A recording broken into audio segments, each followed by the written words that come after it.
Әлемдегі сіз білмейтін құпиялар, қызықты деректер мен тың ақпарат ғаламатта Арай Райспен. Планетамыздағы ең қауіпті ағаштар, жидектері мен көзіңізді ашып жұмғанша өлімге әкелетін рекордтар Гиннесіне кірген қауіпті ағаштар туралы баяндаймыз бүгінгі шығарылымда.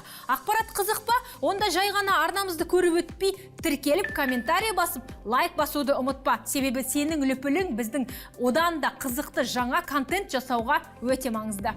Жалющее дерево. Тікенек тәрізді ағаш. Атының өзі қорқынышты, е? Бірақ сіз қорқпаңыз, себебі бұл біздің елімізде, өңірімізде мүлдем өспейтін ағаш. Көбінесе жалющее деревоның басым бөлігі Австралия мен Жаңа Зеландия өңірлерінде өседі.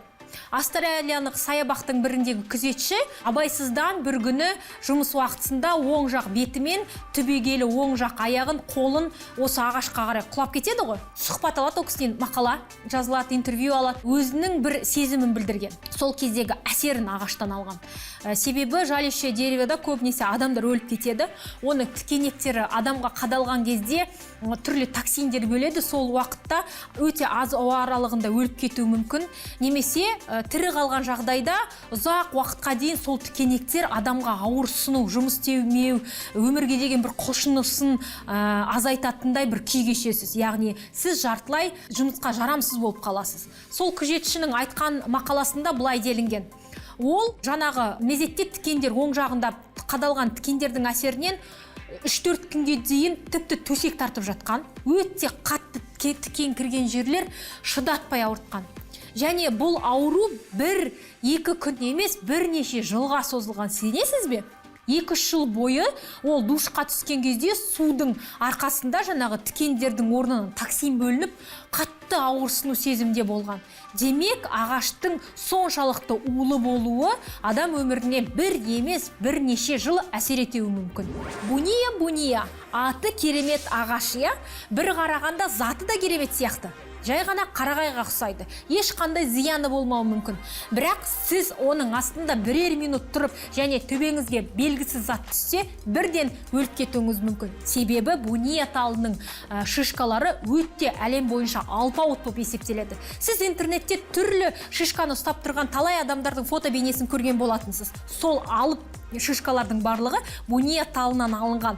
Ондағы бір шишканың салмағының өзі 6 килограммнан асады. Ойлап көріңізші. Сізге дәл осы ақпарат қызық болса, арнамызға тіркеліп өтіңіз, себебі буния талының көптеген қызықтары алда айтылады. Буния ағашы көбінесе оңтүстік Америка мен Еуропада өскен, қазіргі таңда Австралияда да кездеседі. Ерекше шишкалары бар бұл тал әлем бойынша өзінің алпауыт шишкаларымен белгілі. Динамитті ағаш. Аты затына сай динамит секілді ағаш болып тұр ғой. Атының өзі қорқынышты, е? Комментарий жазып арнамызға тіркеліп өтсеңіз, сізге осы динамитті ағаштың қауіпі жайлы айтып беремін. Біріншіден, оның қауіпі оның бұтасындағы орналасқан көп тікендерде. Түрінің өзі сұқынсыз. Тіпті ол тікендердің өзі токсин бөледі. Екіншіден, оның жемісінде. Жемісі піскен кезде жақын маңдағы жерде қатты ара қашықтықта жылдамдықпен атылады. Яғни динамит іспеттес жарылады.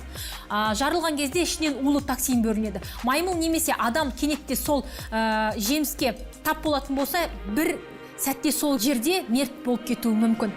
Көбінесе Амазон және оңтүстік Америка ормандарында орналасқан бұл жеміс. Маймылдардың тіпті өздері біледі, көбінесе құстар да, жануарлар да осы динамитті ағаштың қасына жақындамайды екен.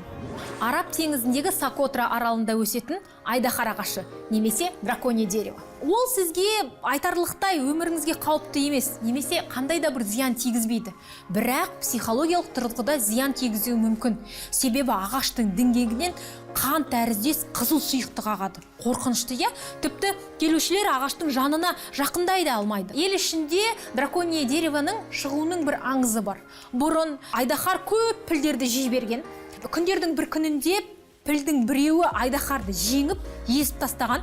Сол езілген жерде айдахардың қаны сініп, сол жерде осы ағаш өсіп түседі. Және ол өте ұзақ уақыттар бойы көбейіп, сол өңірдің барлығы айдаһардың қанынан өскен, яғни айдаһар ағашы деп аталып кеткен. Яғни түбегіндегі қан айдаһардың қаны деп аталады. Ол әрине ел ішіндегі аңыз, десек те ол ағашты косметика және де дәрі өндірісінде табиғи бояғыш ретінде қолданып келеді. Аулаңызда өсімдік өсіргіңіз келе ме? Онда осы бейнені қайта-қайта қарап алыңыз. Өзге елге барғанда бейтаныс ағаштар мен өсімдіктердің қасына жақындамаңыз. Түрі әдемі болғанымен улы болуы мүмкін. Демек, ол сіздің өміріңізге қауіпті. Арай Райс ерекше арнадағы ерекше ақпарат.